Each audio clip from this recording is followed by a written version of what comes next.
Hello, everyone. I'm Alicia. Welcome to Mission Vocab. Today's advanced English vocabulary word is fraudulent. Fraudulent is an adjective that describes something dishonest or false that is deliberately designed to deceive people, often in order to gain money, property, or another advantage. For example, the bank blocked a fraudulent transaction after noticing that someone was using a stolen card number to make expensive purchases in another state late at night.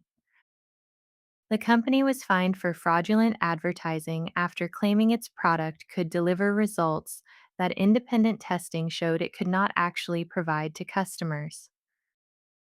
Investigators discovered that the charity had submitted fraudulent documents with invented expenses in order to receive grant money it was not entitled to. Synonyms for fraudulent include deceptive, dishonest, deceitful, false, and bogus. Fraudulent is often used in financial, business, and legal contexts, and it emphasizes deliberate deception for gain, not a mistake or something merely inaccurate. That's fraudulent.